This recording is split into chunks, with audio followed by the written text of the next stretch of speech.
Salam Bapak Ibu yang terkasih di dalam Tuhan Yesus Kristus. Mari kita akan masuk di dalam persekutuan doa pada sore hari ini dengan bersaat teduh sejenak.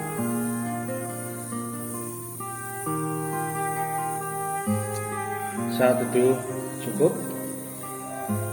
Bapak Ibu Saudara yang terkasih dalam Tuhan Yesus, mari kita akan terlebih dahulu memuji nama Tuhan melalui nyanyian Kidung Jemaat nomor 362, Aku Milikmu Yesus Tuhanku.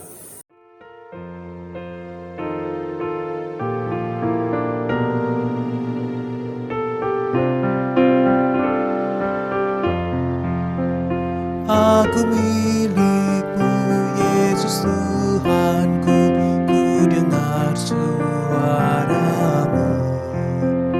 ku merindukan datang mendekat dan diraih olehmu. Raih daku dan dekatkanlah pada kaki salibmu. Raih daku, raih dan dekatkanlah ke sisimu Tuhanku.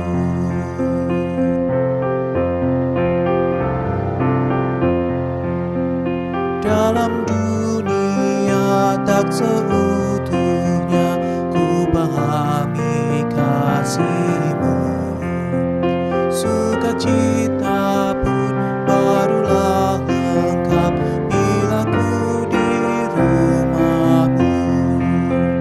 Raih daku dan dekatkanlah pada kaki salib-Mu.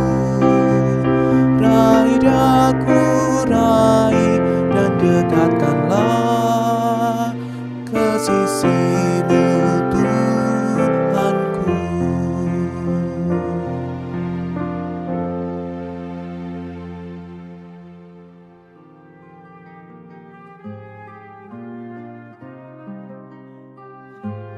Bapak Ibu Saudara yang terkasih dalam Tuhan Yesus, kita akan mendasari persekutuan doa pada hari ini dengan kita bersatu di dalam doa.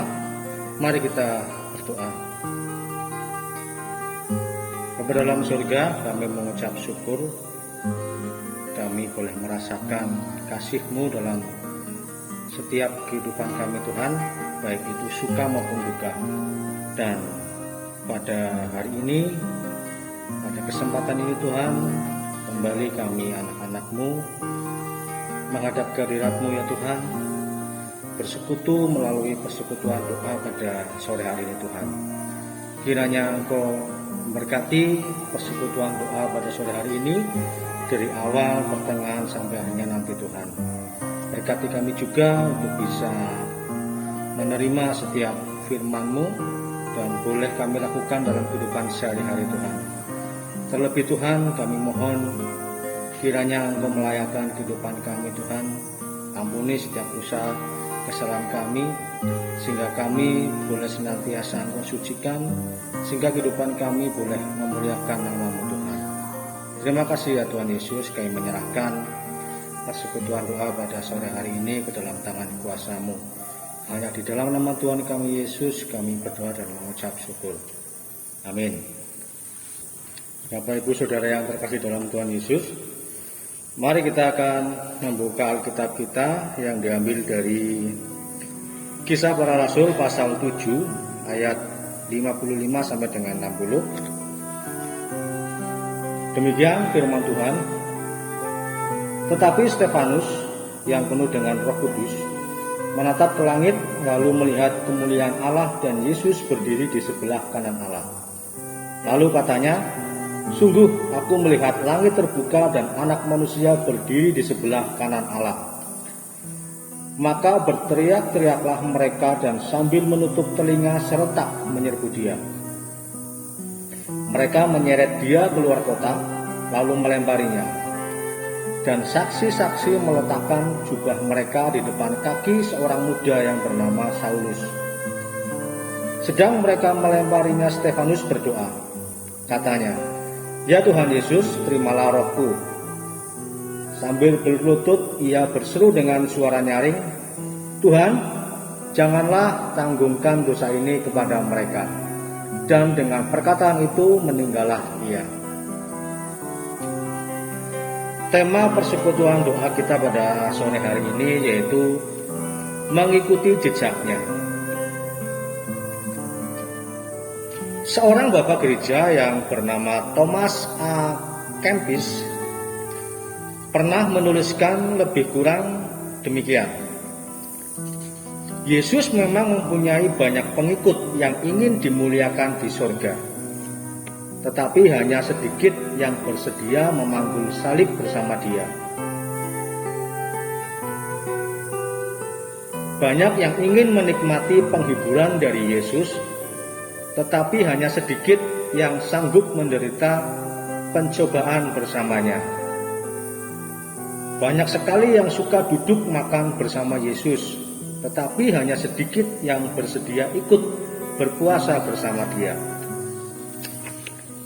Semua orang ingin bersukaria dengan Yesus, tetapi hanya sedikit jumlahnya yang mau menderita sengsara bersama dia. Memang banyak yang mengikuti Yesus sampai saat ia memecah-mecah roti, tetapi hanya sedikit yang tetap mengikutinya sampai dia minum piala kesengsaraan. Banyak yang menghormati Yesus karena mujizatnya, tetapi sedikit yang mengikutinya sampai ke salib.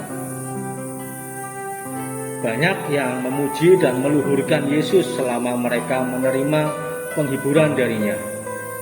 Namun, apabila mereka ditinggalkan Yesus sendirian, meskipun itu hanya sebentar, mulailah mereka berkeluh kesah atau jatuh dalam lembah kesedihan. Bapak Ibu Saudara yang terkasih dalam Tuhan Yesus, Stefanus merupakan satu dari 7 orang yang dipilih untuk pelayanan di bidang sosial. Ada di dalam Kisah Para Rasul pasal 6 ayat 1 sampai dengan 7. Tugas mereka memberikan bantuan kepada para janda, yatim, dan orang-orang miskin yang tersisihkan. Sebagai pengikut Kristus, Stefanus tentunya melakukan tugas pelayanannya dengan iman, cinta, dan kegigihan. Namun, Alkitab mencatat pelayanannya tidak selurus yang dibayangkan. Dia harus dibungkam oleh orang-orang yang menganggapnya menghujat dan menista agama Yahudi. Pada awalnya, Stefanus mampu menangkis tuduhan-tuduhan yang dialamatkan kepadanya. Ketika mereka tidak sanggup mengungkapkan lagi cacat celah dari apa yang dikerjakan Stefanus, maka mulailah mereka menebarkan isu, menghasut dan memprovokasi orang banyak bahwa Stefanus telah menghujat Allah dan melanggar hukum Musa. Dan pada akhirnya, Stefanus pun diseret ke mahkamah agama untuk diadili. Bapak Ibu Saudara yang kasih dalam Tuhan Yesus, menjadi menarik ketika Stefanus memandang penghakimannya ini justru sebagai arena untuk memberitakan Injil Yesus Kristus. Stefanus tidak gentar dengan intimidasi dan ancaman maut. Stefanus terus bersuara lantang dan menyatakan kebenaran meski harus dirajam batu. Martirnya Stefanus bukan karena menista agama dan menghujat Allah, melainkan karena pengakuan imannya yang murni pada Yesus Kristus. Pada saat menjelang kematiannya, ada 2 kalimat yang terucap dari bibir Stefanus. Yang pertama yaitu, "Ya Tuhan Yesus, terimalah rohku." Dan kalimat kedua yaitu, "Tuhan, janganlah tanggungkan dosa ini kepada mereka." Setelah perkataan itu, maka wafatlah Stefanus. Di tengah peristiwa yang menggetarkan tersebut, ada seorang pemuda yang bernama Saulus. Saat itu memang Saulus masih dikuasai dengan semangat bahwa pengikut Kristus harus ditumpas dari muka bumi. Namun pastinya pengalaman Saulus ketika melihat betapa gigihnya Stefanus baik di sepanjang kehidupannya maupun ketika mendekati ajal menjadi salah satu pengalaman yang menentukan bagi Saulus di kemudian hari. Saulus akhirnya dijamah Tuhan Yesus. Saulus bertobat dan mengubah namanya menjadi Paulus, yang menjadi salah satu rasul yang paling berpengaruh dalam perkembangan kekristenan. Bapak Ibu Saudara yang terkasih, baik Stefanus maupun Paulus adalah pengikut Kristus yang telah berjumpa pribadi dengan Yesus. Dengan pengalaman iman itulah mereka mengerjakan segala apa yang Yesus ajarkan dan lakukan, yaitu peduli dengan orang yang miskin dan tersisihkan. Itulah yang juga dilakukan oleh Tuhan Yesus. Keberanian Stefanus di pengadilan dan kesetiaan Paulus yang tercermin melalui kalimat hidup adalah Kristus dan mati adalah keuntungan. Bukankah ini yang juga dijalani oleh Yesus? Bahkan sampai di detik-detik terakhir kehidupan para martir masih tetap menyuarakan kebenaran. Dan bukankah hal ini juga yang diucapkan oleh Yesus di atas kayu salib? Bapak Ibu Saudara yang terkasih, sebagai pengikutnya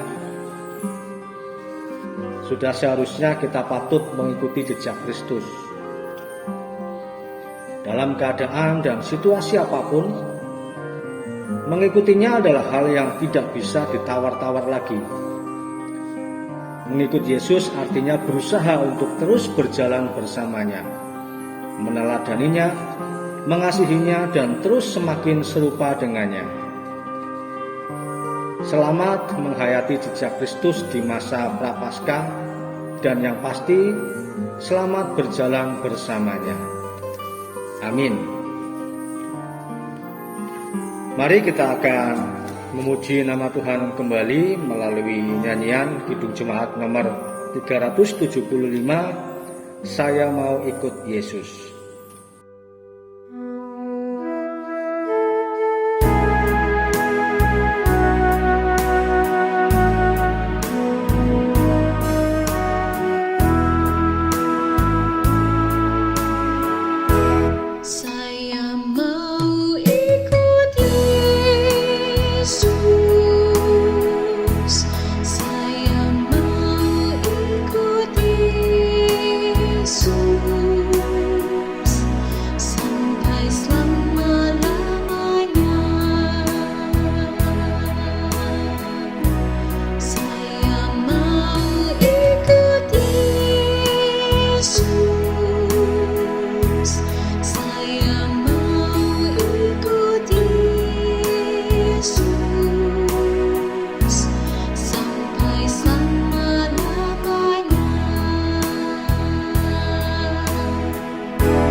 Saudara yang terkasih, mari kita akan berdoa.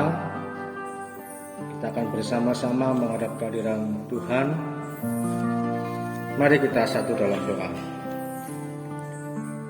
Tuhan Yesus, Allah yang baik, kami mengucap syukur Tuhan untuk renungan melalui persekutuan doa pada sore hari ini, di mana kami diingatkan untuk meneladani Stefanus dan Paulus, di mana mereka telah menjadi seorang martir, di mana kehidupan mereka boleh senantiasa untuk ikut dan setia melakukan apa yang Engkau kerjakan. Dan biarlah kami juga Tuhan Engkau ajar untuk bisa mengikuti teladan-teladan mereka, terlebih teladan-teladan yang telah Engkau berikan Tuhan, sehingga kami dalam kehidupan kami boleh senantiasa untuk memuliakan nama-Mu, baik kami dalam keluarga kami maupun dalam kehidupan bermasyarakat, bergereja, baik itu juga dalam lingkungan pekerjaan kami Tuhan. Bapa dalam surga, inilah kerinduan kami Tuhan, kiranya Engkau bentuk hati kami, sehingga kami boleh menjadi anak-anak-Mu yang taat dan setia sampai akhir hayat kami Tuhan. Bapa dalam surga, kami juga memohon untuk kami supaya kami tidak takut untuk bersaksi melalui pemikiran, perkataan, terlebih melalui perbuatan kami Tuhan. Kami percaya Tuhan Engkau akan memampukan kami, sehingga kami boleh senantiasa semakin hari semakin sempurna, semakin hari semakin serupa dengan Engkau Tuhan. Bapa dalam surga, kami juga berdoa untuk bangsa negara kami yang saat ini sedang mengalami pandemi Tuhan. Kiranya Engkau akan memberkati para pemimpin bangsa, dari presiden sampai dengan yang paling bawah, camat, lurah, RT, RW. Kiranya Engkau berikan para pemimpin kami dengan hikmat, sehingga boleh mengatur setiap kami sebagai warga, baik masyarakat maupun sebagai warga negara Tuhan. Kami juga berdoa untuk pelayanan Bapak Pendeta Gati beserta keluarga, kiranya juga Engkau akan memberikan kesehatan, kemampuan, hikmat, sehingga boleh senantiasa untuk melayani setiap jemaat-Mu yang ada di GKJ Banyumas ini Tuhan. Terlebih kami juga berdoa untuk para jemaat-Mu, jemaat GKJ Banyumas, kiranya Engkau juga akan senantiasa memberkati dengan kesehatan, memberkati setiap pekerjaan, memberkati setiap usaha, terlebih memberkati dengan iman yang semakin bertumbuh dari hari ke hari Tuhan. Terima kasih Tuhan Yesus. Apabila kami dalam persekutuan doa ini banyak melakukan dosa dan kesalahan, kiranya Engkau akan melayakannya Tuhan.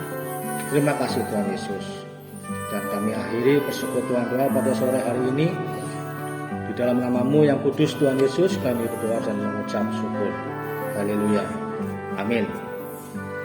Bapak Ibu Saudara yang terkasih, mari kita akan mengakhiri persekutuan doa pada sore hari ini dengan menyanyikan dari PKJ nomor 187, Ku Dengar Suara Yesus.